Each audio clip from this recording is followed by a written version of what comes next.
अस्मदाचार्यपर्यन्तां वन्दे गुरुपरम्पराम्। ॐ पार्थाय प्रतिबोधितां भगवता नारायणेन स्वयं व्यासेन ग्रथितां पुराणमुनिना मध्ये महाभारतम् अद्वैतामृतवर्षिणीं भगवती अष्टादशाध्यायिनीम् अम्ब त्वामनुसन्ददामि भगवद्गीते भवद्वेषिणी। वसुदेवसुतं देवं कंसचाणूरमर्दनं देवकी परमानन्दं कृष्णं वन्दे जगद्गुरुम्। मूकं करोति वाचालं पङ्गुं लङ्घयते गिरिं यत्कृपातमहं वन्दे परमानन्दमाधवम्। ॐ सहना भवतु सहनौ भुनक्तु सह वीर्यं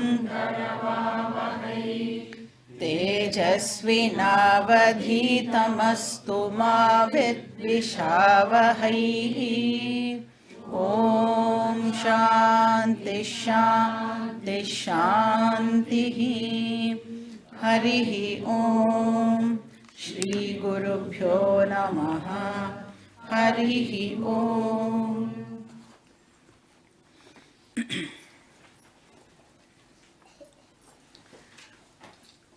அர்ஜுனனோட சம்சாரா ப்ராப்ளமை கிருஷ்ணர் இப்போ சால்வ் பண்ணிட்டு இருக்கார். ஸோ அந்த ப்ராப்ளமுக்கு கிருஷ்ணர் வந்து இப்போது 3 ஆங்கிள்லேருந்து சொல்யூஷனை கொடுக்குறார் அப்படின்னு நாம் பார்த்துட்டு இருக்கோம். ஸோ இந்த தர்ம யுத்தத்தில் எப்படியாவது நீனு பார்ட்டிசிபேட் பண்ணி தான் ஆகணும் அப்படிங்கிறத 3 ஆங்கிள்லேருந்து கிருஷ்ணர் வந்து ஜஸ்டிஃபை பண்ணுறார். ஸோ என்னெல்லாம் அந்த 3 ஆங்கிள்ஸ் அப்படின்னா, ஃபஸ்ட்டு வந்து தத்துவ ஆங்கிள், ஆத்தியாத்மிக ஆங்கிள் ஆர் தத்துவ ஆங்கிள். இப்போ நம்ம வந்து தத்துவ போதத்தில் பார்த்தோம், தத்துவ விவேக கஹ அப்படின்னு ஒரு கொஸ்டின் அங்கே வந்தது. அப்போ தத்துவ விவேக கஹ அப்படின்னும் போது ஆத்தர் நம்மளுக்கு எப்படி அந்த விவேகத்தை சொல்லி கொடுக்குறார் அப்படின்னா, ஆத்மா அனாத்மா விவேகத்தை சொல்லி கொடுக்கறது மூலமாக நாம் வந்து அதை பார்த்தோம் இல்லையா. அதே தான் கிருஷ்ணரும் இங்கே வந்து ஃபஸ்ட்டு ஆங்கிள் என்ன அப்படின்னா, ஆத்மா அனாத்மா விவேகம். அப்படின்னா என்ன அர்த்தம்? ஆத்மாவோட நேச்சர் என்ன, அனாத்மாவுடைய நேச்சர் என்ன, அது ரெண்டுத்தையும் நம்ம தெரிஞ்சுட்டோன்னா நம்மளால் வந்து பிரித்து புரிஞ்சிக்க முடியும். நெக்ஸ்ட் லெவல் என்னது, நெக்ஸ்ட் ஆங்கிள் என்னது? Ethical angle. தர்ம ஆங்கிள், தார்மீக ஆங்கிள் அப்படின்னு சொல்லலாம். அங்கே என்ன பார்க்குறோம் அப்படின்னா, தர்ம அதர்ம விவேகம், எது தர்மம் எது அதர்மம் அப்படின்னு நாம் தெரிஞ்சுன்னு அதை பிரித்து பார்க்கறது. ஸோ அந்த ஆங்கிள்லேருந்து பார்த்தாலும் தர்மப்படி நீ வந்து சண்டை போட்டு தான் ஆகணும் அப்படின்னு சொல்கிறார். ஏன்னா அது வந்து தர்ம யுத்தம். லாஸ்ட்டாக லௌகீக angle. So worldly angle, worldly ஆங்கிளில் பார்த்தா கூட அர்ஜுனா நீ டெஃபினட்டாக சண்டை போட்டு தான் ஆகணும். ஏன்னா நம்ம வந்து சம்பாதிச்சு வச்சுருக்கிற பேர் புகழ் இதெல்லாம் வந்து நம்ம ரீட்டைன் பண்ணணும் அப்படின்னு சொன்னால் அதுக்காக அட்லீஸ்ட் நீ வந்து சண்டை போட்டு தான் ஆகணும் அப்படின்னு கிருஷ்ணர் வந்து பாயிண்ட் அவுட் பண்ணுறார். இப்போ இந்த 3 ஆங்கிளில் இப்போ நம்ம எந்த ஆங்கிள் பார்த்துட்டு இருக்கோம்? தத்துவ ஆங்கிளை பார்த்துட்டு இருக்கோம். ஸோ இந்த சாப்டரோட ஸ்லோகா நம்பர் 12 to 25 இந்த தத்துவ ஆங்கிள் பற்றி கிருஷ்ணர் வந்து டிஸ்கஸ் பண்ணுறார். அதனால தான் இப்போது கிருஷ்ணர் என்ன பண்ணுறாருன்னா ஆத்மஸ்வரூபத்தை பற்றி நமக்கு இங்கே எக்ஸ்பிளைன் பண்ணிட்டு இருக்க. ஸ்வரூபம் அப்படின்னு சொன்னால் நேச்சர், அப்படின்னு அண்டர்ஸ்டாண்ட் பண்ணிக்கணும். இப்போ எல்லாரோட உண்மையான நேச்சர் என்ன, real nature of everyone என்ன அப்படின்னா ஆத்மா. அதை தான் இங்கே கிருஷ்ணர் வந்து சொல்கிறார். அண்ட் அந்த ஆத்மா எப்படிப்பட்டது அப்படின்னா அது அகர்த்தா. அகர்த்தா அப்படின்னு சொன்னால் ஆத்மாவால் எந்த ஆக்ஷனும் பண்ண முடியாது அப்படின்னு அர்த்தம். கர்த்தா அப்படின்னா டூவர் அப்படின்னு அர்த்தம். அகர்த்தா அப்படின்னா நான் டூவர், ஆக்ஷன் பண்ண முடியாது. ஆத்மாவால் ஏன் ஆக்ஷன் பண்ண முடியாது? ஆத்மா வந்து சர்வகதா. சர்வகதானா ஆல் பர்வேடிங். இப்போ சொல்கிற வந்து ஒரு 10-15 வார்த்தை நீங்கள் நோட் பண்ணி வச்சுட்டீங்கன்னா த்ரூ அவுட் வேதாந்தா இதே வார்த்தையை தான் நாம் வந்து யூஸ் பண்ணுவோம். அப்போ சர்வகதானா என்னன்னு யோசிக்கக்கூடாது.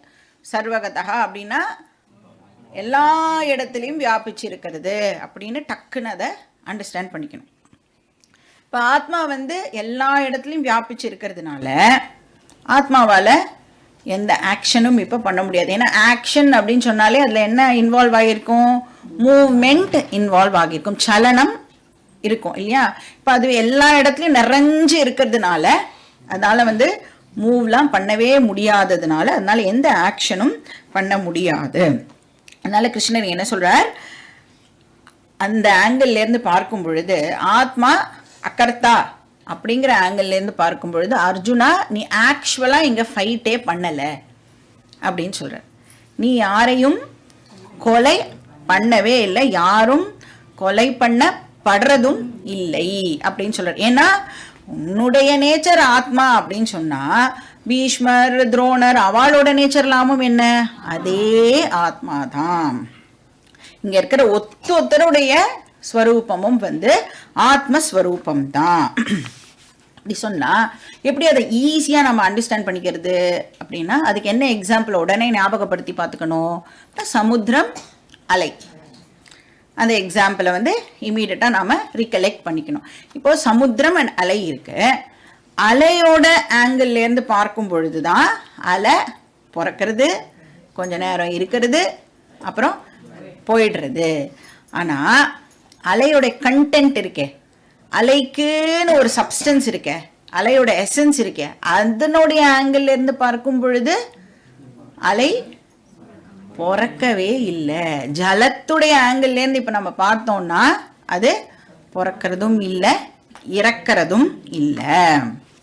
ஸோ இப்படி நாம் அதை அண்டர்ஸ்டாண்ட் பண்ணிக்கலாம். ஸோ தத்துவ ஆங்கிள்லேருந்து பார்க்கும் பொழுது ஆத்மா அகர்த்தா, அதனால் நீ இப்போ சண்டை போடவே இல்லை அப்படின்னு வந்து கிருஷ்ணர் இங்கே அர்ஜுனன் கிட்ட சொல்கிறார். அப்போது யாருமே ஆக்சுவலாக இங்கே அழியறதே இல்லை. யாரும் பிறக்கவும் இல்லை, யாரும் அழியறதும் இல்லை. அதை தான் இங்கே சொல்கிறேன். இப்போது இந்த மாதிரி ஃபீச்சர்ஸ் எல்லாம் நம்ம அண்டர்ஸ்டாண்ட் பண்ணிக்கணும்னா ஆத்மாவை பற்றி எக்ஸ்பிளைன் பண்ணினா தானே நம்மளால் வந்து இதெல்லாம் அண்டர்ஸ்டாண்ட் பண்ணிக்க முடியும். அதனால கிருஷ்ணர் இப்போ ஆத்மாவுடைய ஒரு ஃபீச்சரையாக எடுத்து நம்மளுக்கு எக்ஸ்பிளைன் பண்ணிட்டு இருக்க. அப்போ 12வது ஸ்லோகத்தில் வந்து என்ன பார்த்தோம், ஆத்மா அழியறதே கிடையாது அப்படின்னு பார்த்தோம். என்ன அர்த்தம், அழியறதே கிடையாதுன்னா எப்பவும் அது இருக்கும், எப்பவுமே இருக்கும் அப்படின்னா அது நித்தியம்.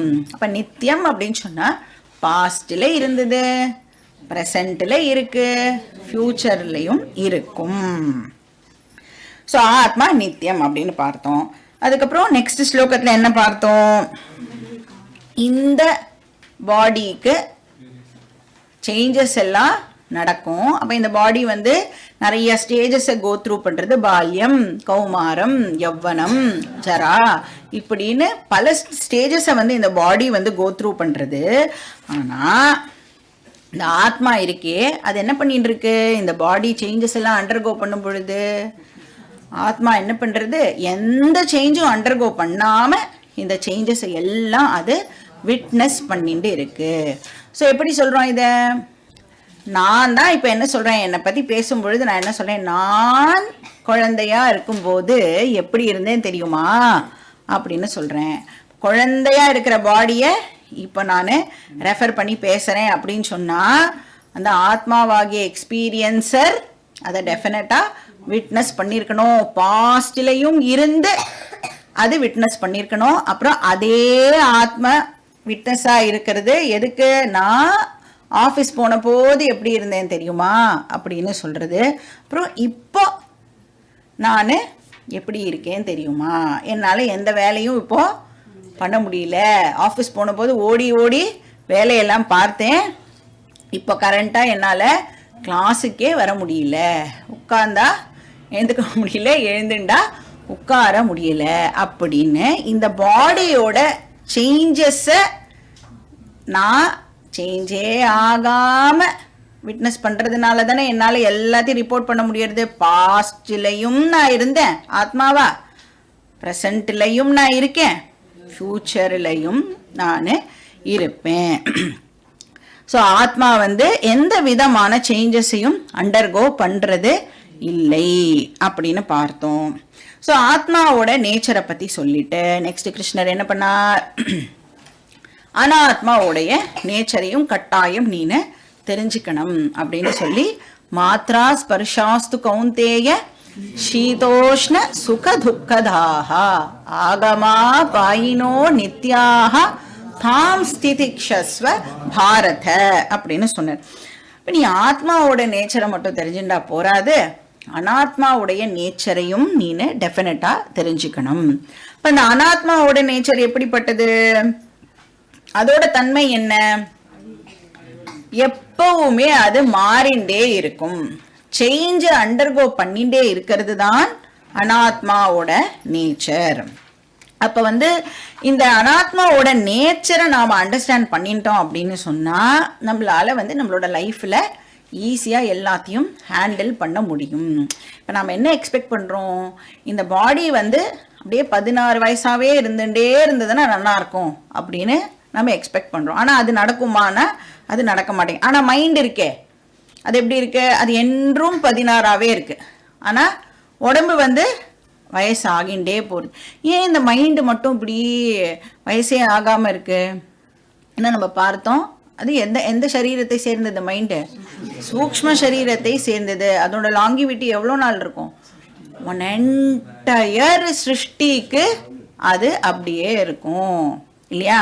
அதனால தான் பாடி, ஆனால் பிராரப்த கர்மா இருக்கிற வரைக்கும் தான் இந்த ஸ்தூல சரீரம் இருக்கும். ஸோ அந்த பிராரப்த கர்மா முடியறதுக்குள்ள இது 6 விதமான சேஞ்சஸை அண்டர்கோ பண்ணுறது. அப்போ அனாத்மாவோட நேச்சர் என்ன அப்படின்னு நம்ம பார்த்தோம்னா மாறின்றே இருக்கிறது தான் அதோடைய நேச்சர். அதனால அதை அக்செப்ட் பண்ணிக்கோ. இப்போ அக்செப்ட் பண்ணிக்கணும்னா நமக்கு என்ன இருக்கணும்? திதிக்ஷா நமக்கு இருக்கணும், சகிப்புத்தன்மை, என்டியூரன்ஸ் நம்மளுக்கு தேவைப்படுறது. அந்த சகிப்புத்தன்மை இல்லாததுனால தான் நாம் வாழ்க்கையில் நிறைய சுச்சுவேஷன்ஸில் ரியாக்ட் பண்ணுறோம், இரிட்டேட் ஆகுறோம், கோவப்படுறோம். என்ன கோவம்லாம் பட்டோம்னா என்ன அர்த்தம்? நமக்கு சகிப்புத்தன்மை இல்லைன்னு அர்த்தம். அப்போ சகிப்புத்தன்மையை வளர்த்துக்கோ அப்படின்னு கிருஷ்ணர் அந்த ஸ்லோகத்தில் சொன்னார். ஸோ ஆத்மாவோட நேச்சர் பற்றி சொன்னார், அனாத்மாவோட நேச்சர் பற்றி சொன்னார். அப்போ அந்த அனாத்மா எப்படிப்பட்டதா இருக்கு? வரது போறது, ஆகமா அபாயி. ஸோ போறதுனால அது எப்படிப்பட்டதா இருக்கு? அனித்யம். பட் ஆத்மா எப்படிப்பட்டது? எப்பவுமே இருக்கிறதுனால அது நித்தியம். ஆனால் அனாத்மா போறதுனால அது அனித்யம். அனித்யம்னா டெம்பரரி, பர்மனண்டா இருக்காது அப்படின்னு நாம அண்டர்ஸ்டாண்ட் பண்ணிக்கணும். இப்போ நெக்ஸ்ட் ஸ்லோகம் என்ன சொல்றார் அப்படின்னு ஸ்லோகம் படிச்சுட்டு பார்க்கலாம். ஸ்லோகா நம்பர் 15. 15, page number 40 and 41. யம் ஹி நவ்யதயந்த்யேதே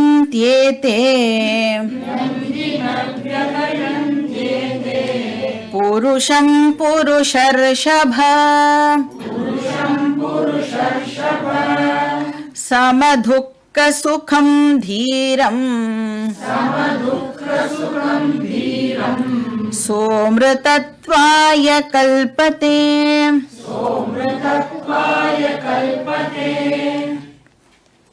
இப்போ இந்த ஸ்லோகத்தில் வந்து யாரு தீரஹா அப்படிங்கிறதை கிருஷ்ணர் வந்து சொல்றார்.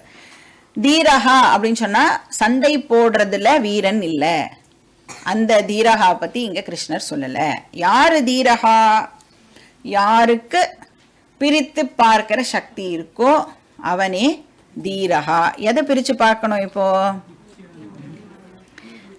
எதையெல்லாம் என்னால மாற்ற முடியும், எதையெல்லாம் என்னால மாற்ற முடியாது அப்படின்னு பிரித்து பார்க்கிற சக்தி யாருக்கு இருக்கோ அவனை கிருஷ்ணர் வந்து தீரஹா அப்படின்னு சொல்றார். இப்போ சில விஷயங்களை வந்து நாம கொஞ்சம் எஃபர்ட் போட்டோம் அப்படின்னு சொன்னா, கொஞ்சம் பிரயத்தனப்பட்டோம்னா நம்மளோட வழிக்கு கொண்டு வந்துடலாம். அப்ப அந்த எஃபர்ட் போடுறதுக்கு பகவான் நம்மளுக்கு சக்தியை கொடுக்கணும். சில விஷயங்கள் நம்ம தலை கீழே நின்னாலும் மாற்றவே முடியாது. அப்போ அந்த இடத்துல என்ன நடக்கணும்? நம்மளுக்கு அந்த மாற்றவே முடியாத விஷயத்த அப்படியே அக்செப்ட் பண்ணிக்கிற மனப்பக்குவத்தையும் அந்த பகவான் தான் நமக்கு கொடுக்கணும். நெக்ஸ்ட் இம்பார்ட்டண்ட்டு, எந்த விஷயத்தை என்னால் மாற்ற முடியும், எந்த விஷயத்தை என்னால் மாற்றவே முடியாதுங்கிற அறிவும் நமக்கு இருக்கணும். அதை தான் பிரித்து பார்க்கிற சக்தி அப்படின்னு சொல்கிறோம். இல்லைன்னா என்ன பண்ணிடுவோம் அப்படின்னா, ஒரு விஷயத்தில் ஏதோ கஷ்டப்பட்டு இருக்கோம்னு வச்சுக்கோங்களேன், அதை கொஞ்சம் ட்ரை பண்ணால் மாற்றி கஷ்டத்துலேருந்து நம்ம வந்து அந்த ஃப்ரீடமை எடுத்துக்கலாம். ஆனால் என்ன பண்ணுவோம், அந்த இடத்துல வந்து அந்த எஃபர்ட்டை போடுறதுக்கு நம்மளுக்கு முடியாது, போடணும்னு தெரியாது, போடாமல் வருஷக்கணக்காக அதை வச்சுட்டு கட்டிண்டு அழுதுன்ட்ருப்போம். சில விஷயங்கள் இருக்கும் என்ன பண்ணாலும் மாறவே மாறாது, ஆனால் நாம் என்ன பண்ணிட்டு இருப்போம், நம்மளுடைய எல்லா எஃபர்ட்டையும் அதை மாற்றுறதுக்கு முயற்சி பண்ணிகிட்டே இருப்போம். எல்லாரும் பண்ணுற ஒரு காமன் மிஸ்டேக் வீட்டில் என்னது, அடுத்த வாழை மாற்றுறதுக்கு முயற்சி பண்ணுறது. இது வந்து காமனாக எல்லாரும் பண்ணக்கூடியது. நீங்கள் வந்து இந்த ஒரு விஷயத்தில் மட்டும் சக்ஸஸ்ஃபுல்லாக தோற்று போவீங்க. ஏன்னா உங்களால் அடுத்த வாழை மாற்றவே முடியாது. இப்போ ஒரு பர்சன் மாறணும் அப்படின்னா அந்த பர்சன் முடிவெடுக்கணும், நான் மாறணும்.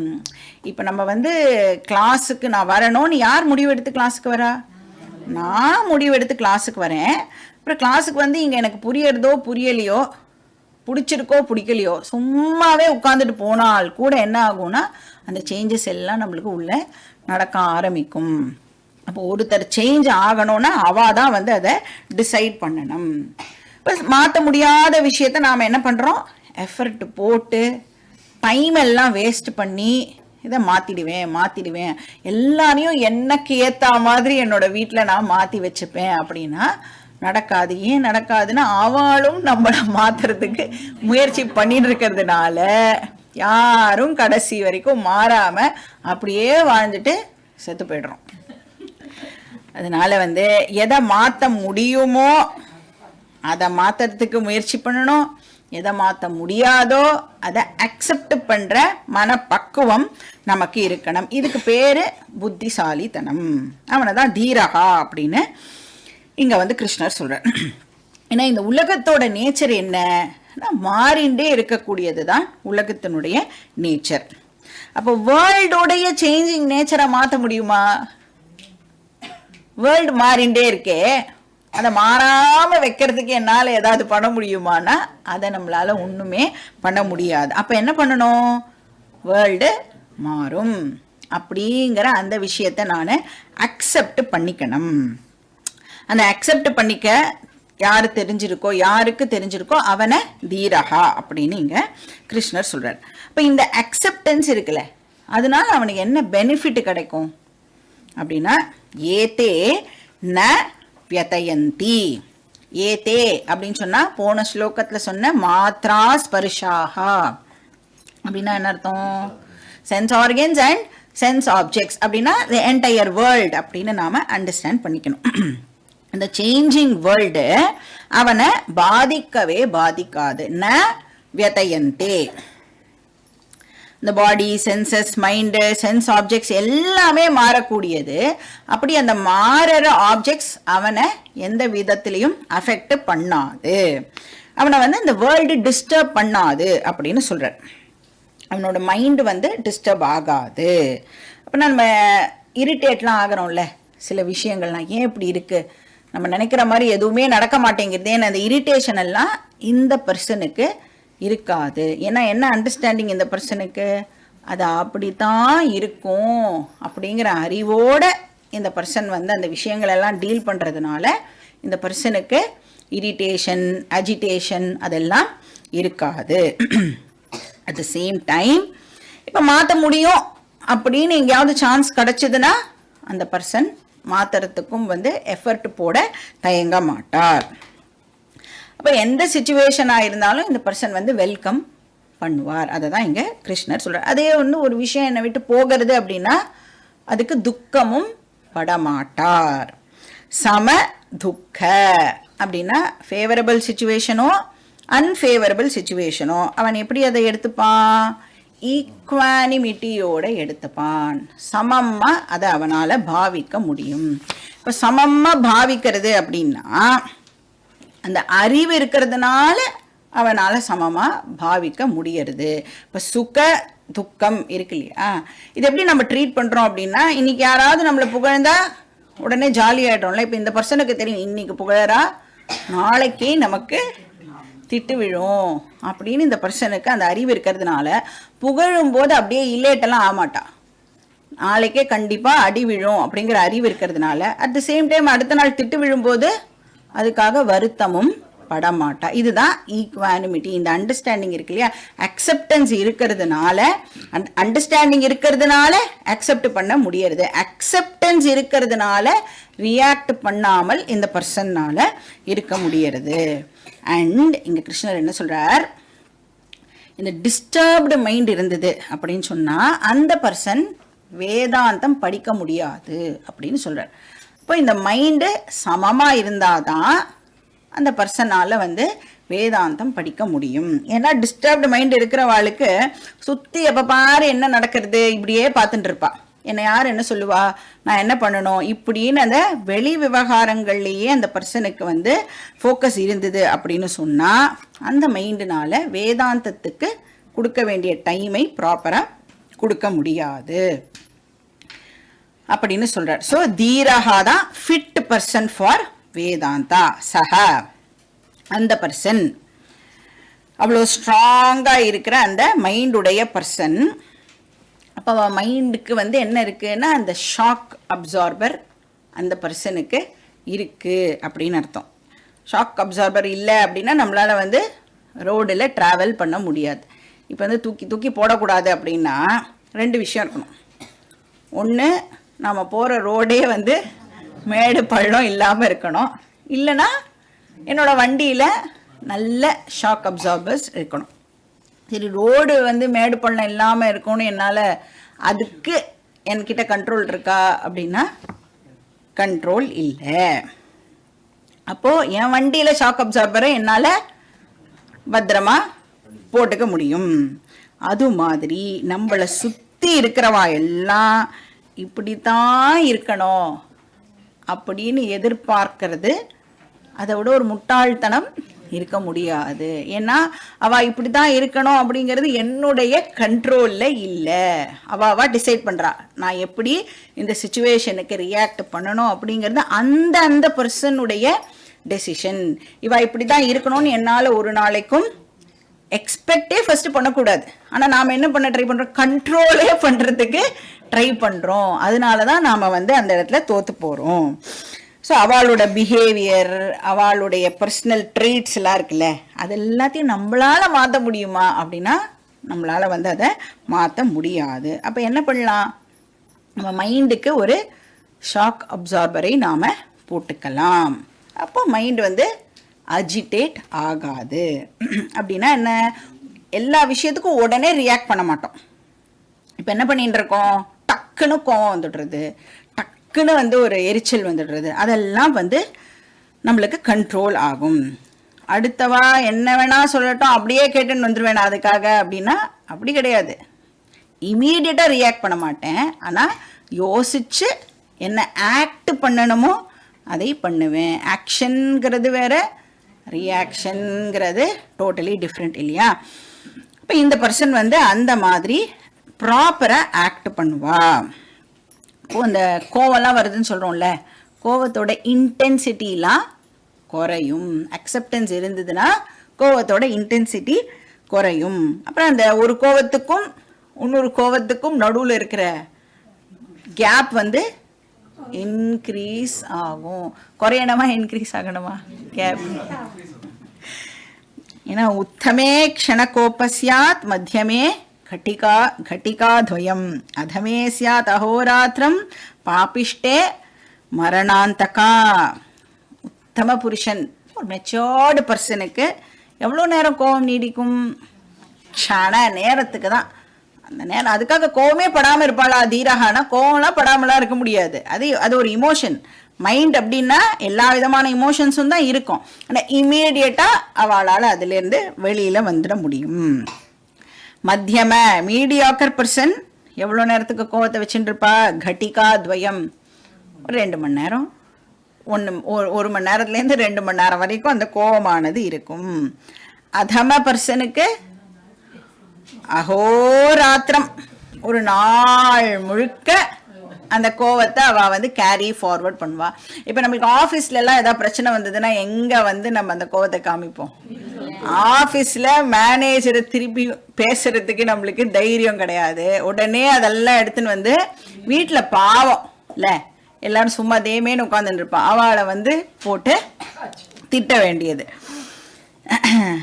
பாப்பிஷ்டே மரணாந்தகா. யாரு பாப்பி?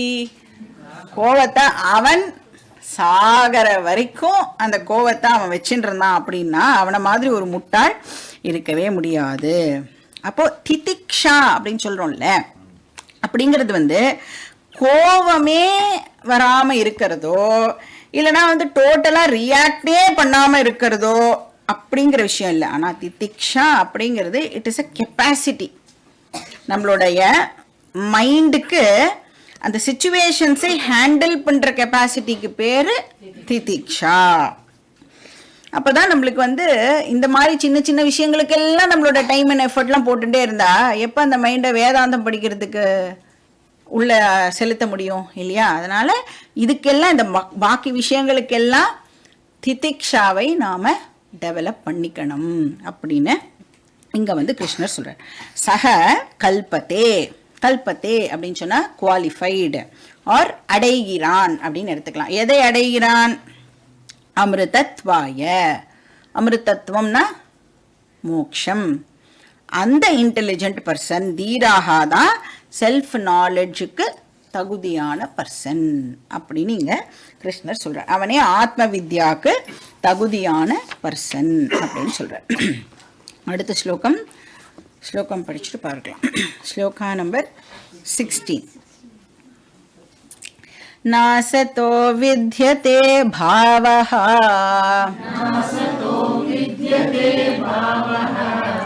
நாபாவோ வித்யதே சதஹ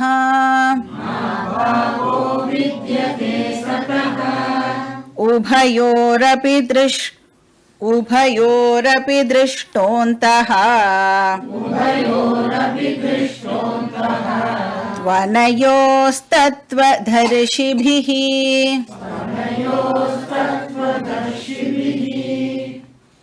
இது வரைக்கும் வந்து ஆத்மா நித்தியம் அப்படின்னு பார்த்தோம் இல்லையா? இங்கேயும் வந்து ஆத்மாவை பற்றின விஷயத்தை தான் கிருஷ்ணர் சொல்கிறார். இது வந்து இந்த ஸ்லோகம் வந்து ரொம்ப ரொம்ப ஒரு டீப் மீனிங் இருக்கிற ஸ்லோகம். அதனால் அந்த இன்டூலாம் போட்டு டிங் டிங் எல்லாம் வச்சுக்கோங்க. ஸோ இது வந்து ஒரு டெக்னிக்கல் ஸ்லோகம் அப்படின்னு சொல்லுவாள். டெக்னிக்கல் அப்படின்னு சொன்னால் வேதாந்தா கான்டெக்ஸ்டில் இந்த ஸ்லோகத்துக்கு ஒரு ப்ரொஃபவுண்ட் மீனிங் இருக்குது, ஆழ்ந்த அர்த்தம் இருக்குது. ஸோ இங்கே என்ன சொல்கிறார் கிருஷ்ணர் அப்படின்னா, ஆத்மா சத்தியம், அனாத்மா மித்யா அப்படின்னு சொல்கிறார். ஆத்மா சத்தியம் தது அந்நியது சர்வம் மித்யேதி அப்படின்னு தத்துவபோதத்தில் படித்தோம் இல்லையா? அந்த விஷயத்தை தான் இங்கே வந்து கிருஷ்ணர் நம்மளுக்கு ப்ரெசென்ட் பண்ணுறார். ஆத்மா சத்யா, அனாத்மா மித்யா. இப்போ ஆத்மா ரியல், சத்தியம்னா ரியல்னு அர்த்தம். அப்ப அனாத்மா அன்ரியல்.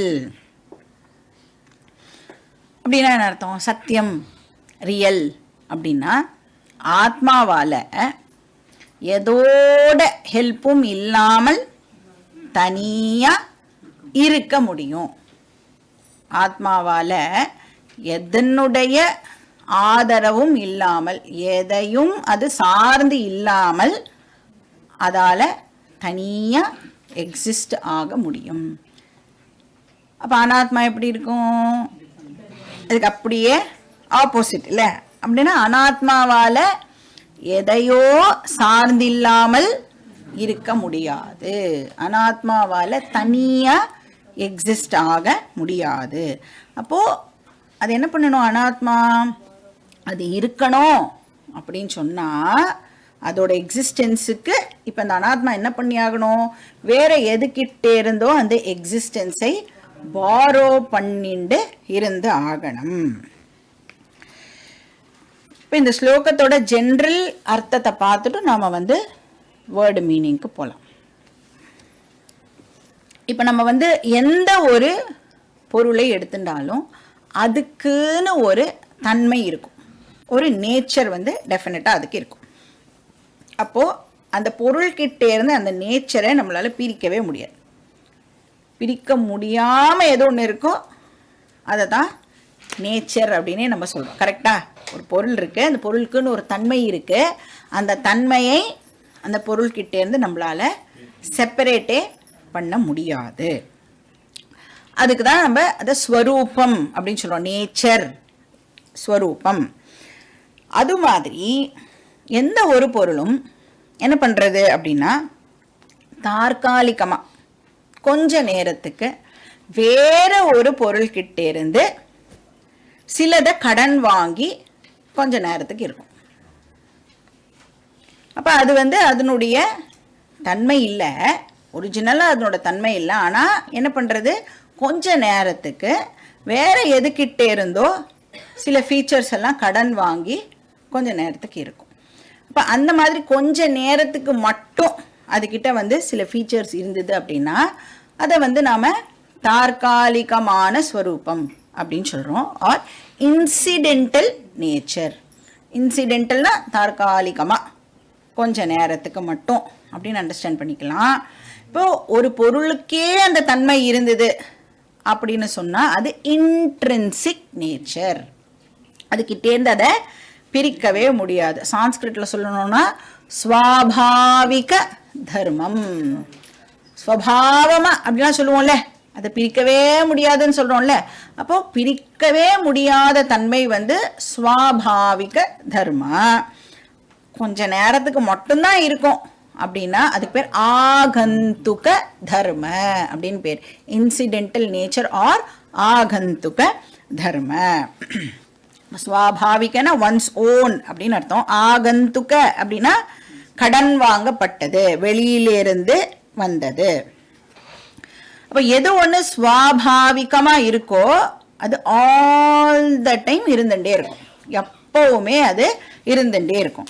ஆனால் எது இன்சிடென்டலோ, ஆகந்துக்கம் அப்படின்னு சொன்னாலே என்ன அர்த்தம்? வந்து போகக்கூடியது அப்படின்னு அர்த்தம். இப்போ ஒரு எக்ஸாம்பிள் சொன்னால் ஈஸியாக உங்களுக்கு புரிஞ்சிடும். இப்போ நம்ம ஒரு பாத்திரம் எடுத்துக்கலாம். பாத்திரத்தில் ஜலம் வச்சுருக்கோம். இப்போ அந்த ஜலத்தை நான் ஹீட் பண்ணணும், சூடாக்கணும். அப்போ நான் என்ன பண்ணுவேன்? அந்த பாத்திரத்தை வெரி குட் அடுப்பு மேலே எடுத்து வைப்பேன். ஸோ அடுப்பில் என்ன இருக்கும்? நெருப்பு இருக்கும். ஸோ பாத்திரம் இருக்குது, பாத்திரத்தில் ஜலம் இருக்குது. அப்புறம் நம்ம இப்போ அந்த ஜலத்தை சூடு பண்ணுறோம். இப்போ நம்ம என்ன பண்ணலாம்? அந்த ஜலத்தில் ஏதாவது ஒரு வெஜிடபிளை போடலாம். சே கேரட். அப்போ கேரட்டை வேக வைக்கணும். என்ன பண்ணுறேன்? அந்த ஜலத்தில் கேரட்டையும் போடுறேன். இப்போது கிராஜுவலாக அந்த நெருப்பு எரியறதுனால இப்போ ஃபஸ்ட்டு எது சூடாக ஆரம்பிக்கும்? வெரி குட், பாத்திரம் சூடாக ஆரம்பிக்கும். அப்போ நெருப்போட பாத்திரம் கான்டாக்ட்ல இருக்கிறதுனால பாத்திரம் இப்போ சூடாக ஆரம்பிக்கிறது. நெக்ஸ்ட் ஜலம் வந்து இப்போ சூடாக ஆரம்பிக்கும். ஏன்னா ஜலம் பாத்திரத்தோட கான்டாக்ட்ல இருக்கிறதுனால ஜலம் இப்போ சூடாக ஆரம்பிக்கிறது. நெக்ஸ்ட் கேரட் வந்து இப்போ சூடாக ஆரம்பிக்கும். ஏன்னா கேரட்டு ஜலத்தோட கான்டாக்ட்ல இருக்கிறதுனால கேரட் இப்போ சூடாக ஆரம்பிக்கும். சரி, இப்போ ஜலம் ஏன் சூடா இருக்குன்னு சொல்றோம்? பாத்திரம் சூடா இருக்கிறதுனால ஜலம் சூடா இருக்கு. பாத்திரம் ஏன் சூடா இருக்கு? நெருப்போட கான்டாக்ட்ல இருக்கிறதுனால பாத்திரம் சூடா இருக்கு. கேரட் ஏன் சூடா இருக்கு? ஜலத்தோட, சூடான ஜலத்தோட கான்டாக்ட்ல இருக்கிறதுனால கேரட் வந்து சூடா இருக்கு. நெருப்பு ஏன்பா சூடா இருக்கு? நெருப்புடைய நேச்சர் சூடு. அப்ப இந்த பாத்திரம், ஜலம், வெஜிடபிள் இது எல்லாம் இப்ப சூடா இருக்கே, அதனுடைய நேச்சர் இப்ப என்னன்னு சொல்லலாம் நம்ம? ஆகந்துக தர்ம, இன்சிடென்டல் நேச்சர். இப்ப எனக்கு வந்து அந்த கேரட்ல இருந்து சூடு போனோம் அப்படின்னு சொன்னா நான் என்ன பண்ணிட்டா போறோம்? நிறைய மெத்தட்ஸ் இருக்கு அது பண்றதுக்கு. அடுப்பை ஆஃப் பண்ணலாம், இல்ல கேரட் எடுத்து வெளியில வச்சுடலாம். ஸோ அது செப்பரேட் பண்ணிட்டோம் அப்படின்னு சொன்னா இன்சிடென்டல் நேச்சர்னு வந்து போயிடும். அப்ப இன்சிடென்டல் நேச்சர்னா என்ன அர்த்தம்? இப்போ இந்த பாத்திரம் என்ன பண்ணிருக்கு? எப்படி பாத்திரம் சூடாச்சு? நெருப்பு கிட்டே இருந்து ஹாட்னஸ் கடன் வாங்கிண்டு பாத்திரம் தற்காலிகமா ஹாட்டா இருந்தது. ஜலம் என்ன பண்ணிட்டு பாத்திரத்துக்கிட்டே இருந்து அந்த ஹாட்னஸ கடன் வாங்கி கொஞ்ச நேரத்துக்கு ஜலம் ஹாட்டா இருந்தது. கேரட் என்ன பண்ணிட்டு ஜலத்துக்கிட்டே இருந்து அந்த ஹாட்னஸ கடன் வாங்கி கொஞ்ச நேரத்துக்கு கேரட் வந்து இப்போ சூடா இருந்தது. இப்போ கடன் வாங்கப்பட்ட நேச்சர் எதுவோ அது தற்காலிகமான நேச்சர், இன்சிடென்டல் நேச்சர். இப்போ கடன் வாங்கப்பட்டது அப்படின்னு சொன்னா கொஞ்ச நேரத்துக்கு மட்டுமே அது இருக்கும். அப்புறம் கடன் வாங்கப்பட்டது அப்படின்னு சொல்றதுல இருந்தே என்ன தெரியறது? அதோடைய சொந்த நேச்சர் அது கிடையாது. சுவாபாவிகமா அதுகிட்ட சூடு இல்லாததுனால இப்போ பாத்திரம் நெருப்பு கிட்டே இருந்து சூடை வந்து கடன் வாங்கிறது. சரி, இந்த நெருப்பு இருக்குல்ல, நெருப்புடைய ஹாட்னஸ் இருக்கே, அந்த நெருப்பு கிட்டே இருந்து அந்த ஹாட்னஸ் நம்மளால பிரிக்க முடியுமா? இப்ப நீங்க எந்த கண்ட்ரிக்கு, சைபீரியாக்கே அந்த நெருப்பு எடுத்துட்டு போனா கூட நெருப்பு எப்படி இருக்கும்? சூடாவே தான் இருக்கும். இப்போ ஹாட்னஸ்ஸை வந்து நெருப்பு கிட்டேருந்து பிரிக்கவே முடியாது இல்லையா? அதனாலதான் ஹாட்னஸ் வந்து நெருப்புடைய ஸ்வாபாவிக தர்ம. ஆனா இந்த ஜலத்துல இருக்கிற சூடோ பாத்திரத்துல இருக்கிற சூடோ வந்து ஆகந்துக தர்ம. ஆகமாசியாத் அபாயி, வந்து போக கூடியது. அது வரதுனால எப்படி வந்ததோ அப்படியே அது போயிடுறது. இப்ப இந்த கதை மூலமா நாம வந்து இப்ப தெரிஞ்சின்றது என்ன? எது இப்ப இந்த சூடுலாம் பண்ணோமே, எதுக்கு சூடு பண்ணோம்? இப்போ கேரட் எப்படி வேக வைப்பது அந்த கிளாஸ் இல்லை இது. எதுக்கு இந்த கதை? இப்போ எது தற்காலிகமான ஸ்வரூபமோ, எது இன்சிடென்டலோ அது வந்து போக கூடியது. வரும், கொஞ்ச நேரம் இருக்கும், போகும் இல்லையா? அந்த சூடு கொஞ்ச நேரம் இருக்கே, சூடு ஆகிறதுக்கு முன்னாடி சூடா இல்லை. அப்ப சூடு வந்தது, சூடு கொஞ்ச நேரம் இருக்கு, சூடு போயிடுறது. இதே எது ஸ்வாபாவிக தர்மமோ, இன்ட்ரின்சிக் நேச்சர், இன்ட்ரின்சிக் நேச்சர் வரதும் இல்லை போறதும் இல்லை. ஸ்வாபாவிக தர்மா வரதும் இல்லை போறதும் இல்லை. ஆகந்துக தர்மா வரது, கொஞ்ச நேரம் இருக்கு அப்புறம் போயிடுறது. இப்ப ஸ்வாபாவிக தர்மா ந ஆகச்சதி ந கச்சதி, வரதும் இல்லை போறதும் இல்லை. இதை நாம நன்னா ஞாபகம் வச்சுக்கணும். இந்த பிரின்சிபிளை யூஸ் பண்ணி தான் நாம இப்போ இந்த வேர்ல்டு பத்தி தெரிஞ்சுக்க போறோம். இந்த உலகத்துல இருக்கிற எதை எடுத்துட்டாலும், எனிதிங், எதை வேணாலும் எடுத்துக்கோங்க, அது எப்படிப்பட்டதா இருக்கு? அழியக்கூடியதா இருக்கு. உலகத்துல இருக்கிற எந்த ஆப்ஜெக்டை எடுத்துட்டாலும் அது அழிவுக்கு உட்பட்டதா இருக்கு. அப்படின்னா டெம்பரரியா மட்டும்தான் அவைலபிளா இருக்கு. அதனால அனித்தியம். கரெக்ட், அனித்தியம் அப்படின்னு சொல்றோம். அனித்தியம்னா டெம்பரரி, கொஞ்ச காலத்துக்கு மட்டும்தான் அது இருக்கு. அப்படின்னா லிமிட்டெட் டைமுக்கு மட்டும்தான் அது அவைலபிளா இருக்கு. இப்போ இந்த உடம்பு பர்மனண்டா டெம்பரரியா?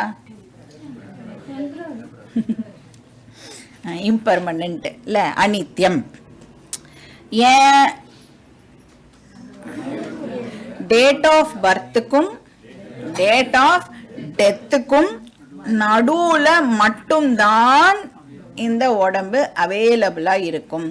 டேட் ஆஃப் பர்த்துக்கு முன்னாடி இந்த உடம்பு இல்லை, டேட் ஆஃப் டெத்துக்கு அப்புறம் இந்த உடம்பு இருக்க போறது இல்லை. அப்போ டிஓபி டு டிஓடி கல்லறையில் எழுதி வச்சிருப்பாள்ல, தோற்றம் மறைவு, அந்த பீரியடுக்கு மட்டும்தான் அவர் வாழ்ந்தார், உடம்புடன் வாழ்ந்தார் அப்படின்னு நாம அண்டர்ஸ்டாண்ட் பண்ணிக்கிறோம் இல்லையா? அந்த நேரத்துக்கு மட்டும்தான் இந்த சரீரம் அவைலபிள். இதுல இருந்து என்ன சொல்லலாம்? எந்த ஒரு அனித்தியமான பொருளும் கொஞ்ச காலத்துக்கு மட்டுமே எக்ஸிஸ்டன்ஸை என்ஜாய் பண்றது. எனி அனித்திய பொருள், அனித்தியம்னா என்ன அர்த்தம்? வரும், இருக்கும், போயிடும் அப்படின்னு சொல்றோம். அதான் அனித்தியம். அப்ப அந்த கொஞ்ச காலத்துக்கு இருக்குல்ல, அப்ப அது இருக்கணும் அப்படின்னு சொன்னா அது இப்ப என்ன பண்ணி ஆகணும்? அந்த கொஞ்ச காலத்துக்கு இருக்கிறதுக்கே அது இப்ப என்ன பண்ணி ஆகணும்? வேற எதுக்கிட்டே இருந்தோ கடன் வாங்கித்தான் அது கொஞ்ச காலம் இருந்து ஆகணும். அப்ப கொஞ்ச காலம் மட்டும் அது எக்ஸிஸ்டன்ஸை என்ஜாய் பண்றது. எக்ஸிஸ்டன்ஸ்னா என்ன அர்த்தம்? இருக்கிறது அப்படின்னு அர்த்தம். கொஞ்ச காலம் மட்டும் அது எக்ஸிஸ்டன்ஸை என்ஜாய் பண்றது அப்படின்னு சொன்னா அந்த எக்ஸிஸ்டன்ஸ் அதோட ஒரிஜினல் நேச்சர் கிடையாது. அப்ப அது என்ன பண்றது? எக்ஸிஸ்டன்ஸை வேற எதுக்கிட்டே இருந்தோ பாரோ பண்ணிண்டு கொஞ்ச காலம் எக்ஸிஸ்ட் ஆகி அது மறைஞ்சு போயிடுறது. அப்போ அந்த எக்ஸிஸ்டன்ஸை அது எதுக்கிட்டே இருந்து பாரோ பண்றது. அனித்தியமான விஷயங்கள் கொஞ்ச காலம் மட்டும்தான் இருக்கு அப்படின்னு சொன்னா, இருக்குன்னா எக்ஸிஸ்ட் ஆகிறது அப்படின்னு அர்த்தம். அது கொஞ்ச காலம் எக்ஸிஸ்ட் ஆகிறது அப்படின்னு சொன்னா அந்த எக்ஸிஸ்டன்ஸ் அதோட இன்ட்ரின்சிக் நேச்சரா இருக்க முடியாது. ஏன்னா கொஞ்ச காலம் மட்டும்தானே இருக்கு. கொஞ்ச காலம் மட்டும்தான், தற்காலிகமா மட்டும்தான் அது இருக்கு அப்படின்னு சொன்னா அந்த எக்ஸிஸ்டன்ஸ் ஒரு இருப்பு அப்படிங்கிறது அதோடைய சுவாபாவிக தர்மமா இருக்க முடியாது. அப்ப அதோட சுவாபாவிக தர்மம் இருக்கிறது இல்லை அப்படின்னு சொன்னா இப்ப அது வேற எதுக்கிட்டே இருந்தோதான் அதை கடன் வாங்கணும். எதுக்கிட்டே இருந்து கடன் வாங்கிறது? எதனுடைய நேச்சரே எக்ஸிஸ்டன்ஸோ அதுக்கிட்டே இருந்து கடன் வாங்கிறது. எதனுடைய நேச்சர் எக்ஸிஸ்டன்ஸு? எது ஒன்று எப்பவுமே இருந்துட்டே இருக்குமோ, எப்பவுமே ஒன்று இருந்துட்டே இருக்கும் அப்படின்னா அதை தான் நித்தியம் அப்படின்னு நாம சொல்றோம். இப்போ நித்தியமா ஒன்று இருந்துட்டே இருக்கணும்னா அதோட நேச்சரே என்னவா இருக்க முடியும்? இருக்கிறது தான் அதோடைய நேச்சர். இப்போ நெருப்பு எப்பவுமே சூடா இருக்கு அப்படின்னு சொன்னா சூடு, அதுதான் வந்து நெருப்புடைய நேச்சர். அப்போ ஒரு விஷயம் எப்பவுமே இருந்துட்டே இருக்கும் அப்படின்னு சொன்னா அதோட நேச்சர் என்னவா இருக்கணும்? இருக்கிறது தான் அதோடைய நேச்சரா இருக்கணும். எக்ஸிஸ்டன்ஸ் தான் அதோடைய நேச்சரா இருக்கணும். அப்ப அந்த எக்ஸிஸ்டன்ஸ் கிட்டே இருந்து அனாத்மா என்ன பண்றது? தற்காலிகமா கடன் வாங்கி கொஞ்ச காலம் இருந்துட்டு மறைஞ்சு போயிடுறது. இப்ப அந்த இருப்பை எதுக்கிட்டேருந்து பாரோ பண்றது அனாத்மா? Very good. ஆத்மா கிட்டே இருந்து இருப்பை பாரோ பண்றது. அப்ப ஆத்மாவோட நேச்சரே என்னது? இருக்கிறது தான் அதோடைய நேச்சர். இருக்கிறதே அதோட நேச்சரா இருக்கிறதுனால தான் ஆத்மா பாஸ்ட்லயும் இருந்தது, ப்ரெசண்ட்லயும் இருக்கு, ஃபியூச்சர்லயும் இருக்கும். இப்ப இந்த அனாத்மா வந்து எக்ஸிஸ்டன்ஸை பாரோ பண்ணிட்டு தானே இருக்கு, தற்காலிகமா பாரோ பண்ணிட்டு இருக்கு இல்லையா? அப்ப இந்த பாரோ பண்ணிட்டு கொஞ்ச காலத்துக்கு இருக்கிறதுனால அதுக்கு சாஸ்திரம் என்ன பேர் கொடுக்கறது அப்படின்னா மித்யா அப்படின்னு அந்த அனாத்மாக்கே ஒரு பேரை கொடுக்கறது. ஏன்னா இப்போ அனாத்மா என்ன பண்றது? அனாத்மாக்கே எக்ஸிஸ்டன்ஸ், ஓன் எக்ஸிஸ்டன்ஸ் கிடையாது. அப்போ அது எக்ஸிஸ்டன்ஸை ஆத்மா கிட்டே இருந்து கொஞ்ச காலம் பாரோ பண்ணிட்டு இருக்கு அப்படின்னு சொன்னா எது ஒன்று தான் இருக்கிறதுக்கு வேற ஒன்றுத்துக்கிட்டேந்து பாரோ பண்ணிக்கிறதோ அதுக்கு பேரு மித்யா அப்படின்னு சாஸ்திரம் அதுக்கு ஒரு பேர் கொடுக்கிறது. மித்யா ஆர் அன்ரியல். ஸோ சொந்தமா எக்ஸிஸ்டன்ஸ் இல்லாம தான் இருக்கிறதுக்கு எக்ஸிஸ்டன்ஸை கடன் வாங்கித்துன்னு சொன்னா அதுக்கு பேரு மித்யா. இப்போ எது ஒன்று பர்மனெண்டோ அதுக்கு எக்ஸிஸ்டன்ஸே அதோடைய சொந்தமான நேச்சரா இருக்கணும். அப்ப அதுக்கு பேர் என்னது? சத்தியம். எதுக்கு ஒன்று எக்ஸிஸ்டன்ஸே அதோட நேச்சரா இருக்கோ அது சத்தியம்.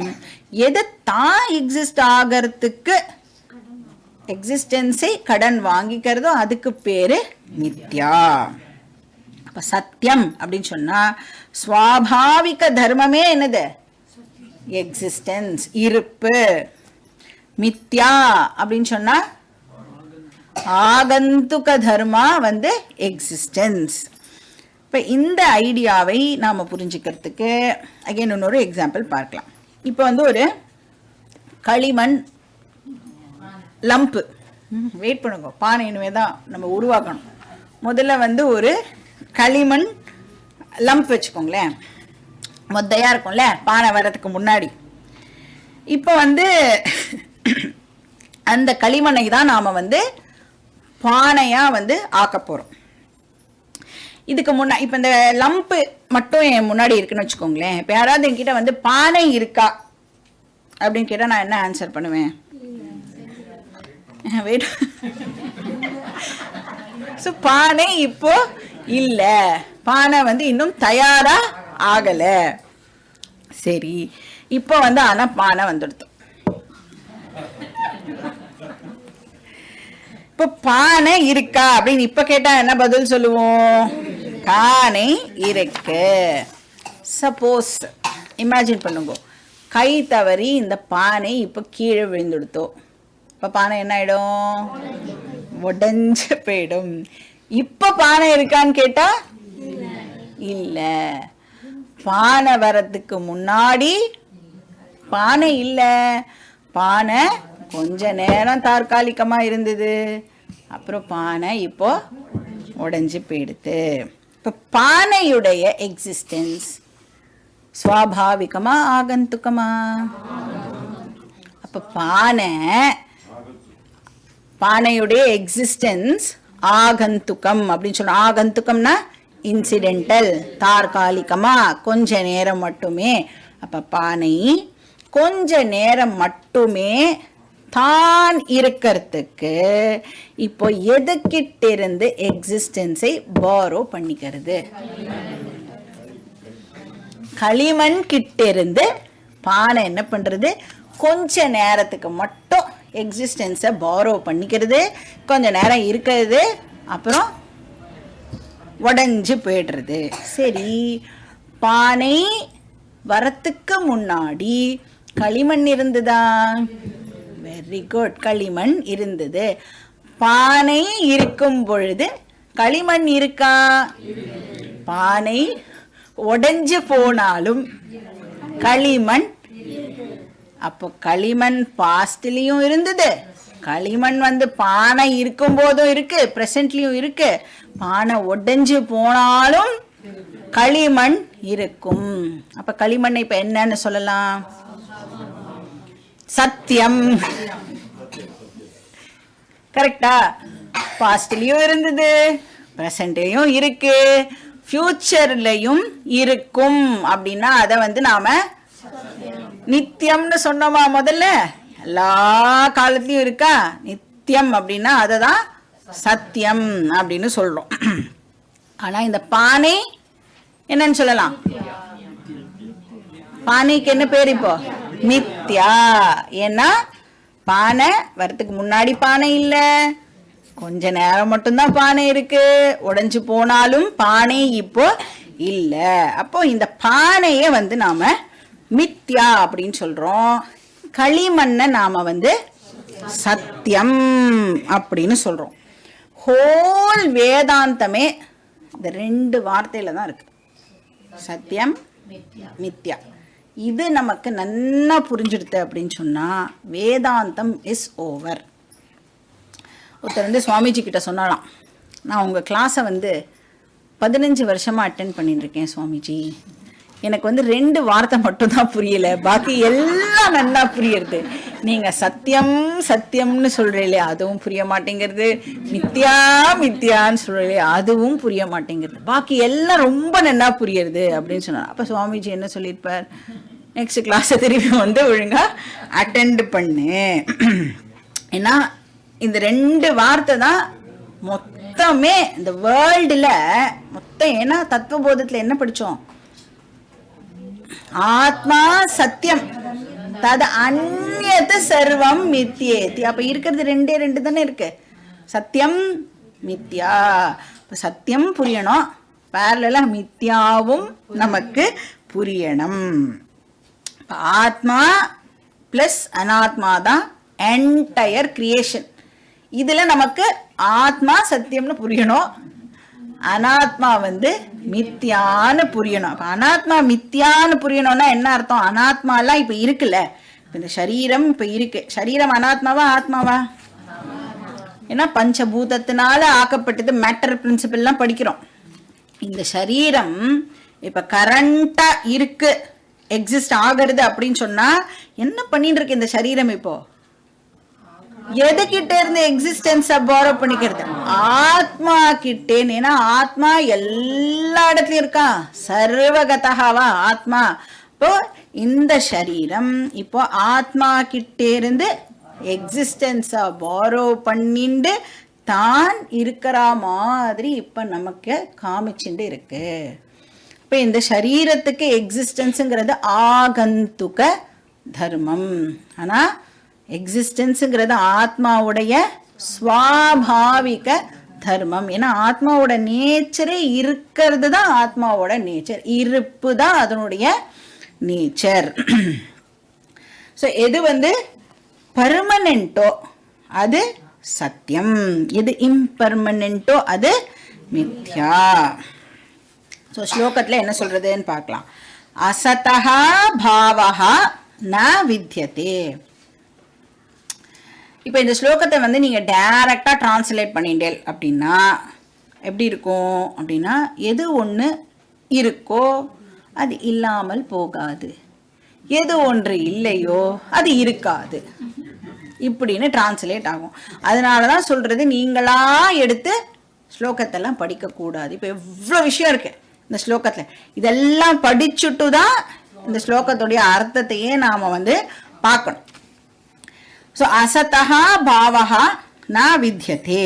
பாவஹா அப்படின்னு சொன்னால் இன்ட்ரின்சிக் நேச்சர் அப்படின்னு அர்த்தம், எக்ஸிஸ்டன்ஸ். அதோடைய இன்ட்ரின்சிக் நேச்சர் என்னது? எக்ஸிஸ்டன்ஸ், இருப்பு. ந வித்யதே. அசதஹா அப்படின்னா மித்யா வஸ்து அப்படின்னு அர்த்தம். அசதஹா அப்படின்னா இம்பர்மனன்ட் வஸ்து. இப்போ பார்த்த எக்ஸாம்பிள்ல மித்யாக்கு கீழே எதை போடணும் நம்ம? பானை. இப்ப பானைக்கு நேச்சுரலா எக்ஸிஸ்டன்ஸ் இருக்கா? இல்லை. அப்ப என்ன சொல்றார்? மித்யா வஸ்துக்கு எக்ஸிஸ்டன்ஸ் நேச்சுரலா இல்லை அப்படின்னு சொல்றார். அதோட ஒரிஜினல் நேச்சர் எக்ஸிஸ்டன்ஸ் இல்லை. சதஹா அபாவஹா ந வித்யதே. அபாவஹான நான் எக்ஸிஸ்டன்ஸ் அர்த்தம். சதஹான சத்தியம் அப்படின்னு. அசதஹான மித்யா, சதஹான சத்தியம். அந்த சத்தியம்க்கு இல்லைங்கிற நேச்சர் இல்லைன்னு சொல்றார். சத்தியம், சத்தியமோட நேச்சர் என்னது? இருப்பு தான் அதோட நேச்சர் இல்லையா? அப்ப இங்க என்ன சொல்றார்? சத்தியம்க்கு இல்லைங்கிற நேச்சர் இல்லை. இப்போ களிமண்ணை இந்த எக்ஸாம்பிள்ல போட்டுக்கணும். சத்தியம்க்கு கீழே களிமண்ணை நாம போட்டுக்கணும். பானை உடைஞ்சு போனாலும் களிமண் கண்டினியூ ஆகும், களிமண் எக்ஸிஸ்ட் ஆகும். அப்போ ஒரு பர்மனன்ட் திங்குக்கு இருப்பு இல்லாமல் போகாது. ஒரு இம்பர்மனன்ட் திங்குக்கு இருப்பு நேச்சுரல் கிடையாது. அதை தான் இங்க அவர் சொல்றார். இப்ப நேச்சுரலா இருக்காதுன்னு சொன்னா ஆர்டிபிஷியலா இருக்கும். ஆர்டிபிஷியலா இருக்கும்னா அது கடன் வாங்கிக்கும். ஸோ தத்துவதரிசிபிகி திருஷ்டஹா. தத்துவதரிசி அப்படின்னு சொன்னா ஞானி, வைஸ் பீப்புள். தத்துவத்தை அண்டர்ஸ்டாண்ட் பண்ணிண்டவா. என்ன அண்டர்ஸ்டாண்ட் பண்ணிட்டு இருக்கா? அந்தஹா அப்படின்னா ட்ரூ நேச்சர் அப்படின்னு அர்த்தம். உபயோ ரெண்டும். உபயோ உபயஹான ரெண்டுன்னு அர்த்தம். எந்த ரெண்டு? சத்தியம் அண்ட் மித்யா. இது ரெண்டுத்துடைய ட்ரூ நேச்சரையும் ஞானிகள் அண்டர்ஸ்டாண்ட் பண்ணிட்டு இருக்கா. இப்போ பானைய யூஸ் பண்ணுவேன். பானையை யூஸ் பண்ணும் போதே என்ன அண்டர்ஸ்டாண்டிங்கோட யூஸ் பண்ணுவேன்? மித்யா அப்படிங்கிற அண்டர்ஸ்டாண்டிங்கோடவே நான் யூஸ் பண்ணுவேன். எப்ப வேணும்னாலும் இந்த பானை உடைஞ்சு போகும். இப்போ இந்த மாதிரி உடைஞ்சு போகக்கூடிய ஐட்டம்ஸ்லாம் பேக் பண்ணும்பொழுது என்ன எழுதுவா? ஹேண்டில் வித் கேர், ஃப்ரஜைல் அப்படின்னு எழுதுவாள்ல. ஏன்னா கிளாஸ் ஆர்டிகல்ஸ் எல்லாம் இருந்ததுன்னா அப்படி எழுதுவா. அந்த கிளாஸ் ஆர்டிகல்ஸை விட ஃப்ரஜைல் நம்ம சரீரம். அதை விட ஃப்ரஜைல் நம்மளுடைய மனசு. என்ன சொல்றோம்? என் மனசே ஐயோயோயோயோ உடைஞ்சு போயிடுது அப்படின்னு சொல்றோம்ல. இப்போ நம்ம மனசே உடைஞ்சு போயிடுது அப்படின்னு சொன்னா நம்ம வீட்டில் இருக்கிறவ வேணா போனா போறதுன்னு சொல்லி கொஞ்சம் பார்த்து கீத்து நடந்துப்பா. வெளியிலலாம் போனா மனசு உடையணும் அப்படிங்கிறதுக்காகவே பாதி பேர் நிறைய வேலையெல்லாம் பண்ணுவா இல்லையா? அப்போ நம்மளுக்கு ப்ராப்பரா அதை ஹேண்டில் பண்ண தெரியணும். அண்டர்ஸ்டாண்டிங் இருந்துருது அப்படின்னு சொன்னா ஈஸியா நம்மளால வேர்ல்டுல ஹாப்பியா நம்மளால வாழ முடியும். இப்போ இப்ப பார்த்தா இன்னைக்கு கார்த்தால தான் நம்ம ஓஹோ ஆகான்னு புகழ்ந்து பேசியிருப்பா. இப்படி திரும்பி இருக்க மாட்டோம். உடனே வேற இன்னொருத்தர்கிட்ட நம்மளை பத்தி வேற மாதிரி பேசின்னு இருப்பா. அப்போ உலகம் அப்படித்தான் இருக்கும். அப்ப அதெல்லாம் நம்மளோட மைண்டை பாதிக்க கூடாது. ஏன்னா அனாத்மா இதெல்லாம் பாடியே அனாத்மா அப்படின்னா பாடியிலேருந்து வர பேச்சு மட்டும் என்னது? சத்தியமா? அதுவும் அனாத்மாதான், மித்யா. அந்த நேரத்துக்கு மட்டும்தான், அந்த பேசுற நேரத்துக்கு மட்டும்தான் அதுக்கு எக்ஸிஸ்டன்ஸ். முடிஞ்சு போச்சுன்னா அது இல்லை. ஆனா நாம என்ன பண்றோம்?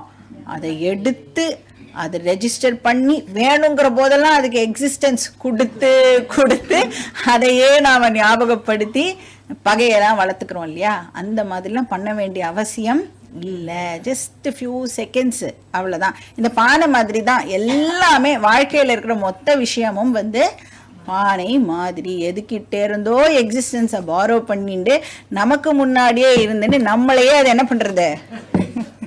ஸோ அதனால சத்தியம் அண்ட் மித்யா இது ரெண்டும் வெரி வெரி இம்பார்ட்டண்ட் வேர்ட்ஸ் இதை வந்து நாம் ப்ராப்பராக அண்டர்ஸ்டாண்ட் பண்ணிக்கிறதுக்கு ட்ரை பண்ணணும். எங்கெங்கெல்லாம் ஆப்பர்ச்சுனிட்டி வருதோ அங்கங்கெல்லாம் அந்த வார்த்தையை நம்ம இன்னும் நல்லா அண்டர்ஸ்டாண்ட் பண்ணிக்கிறதுக்கு முயற்சி பண்ணலாம்.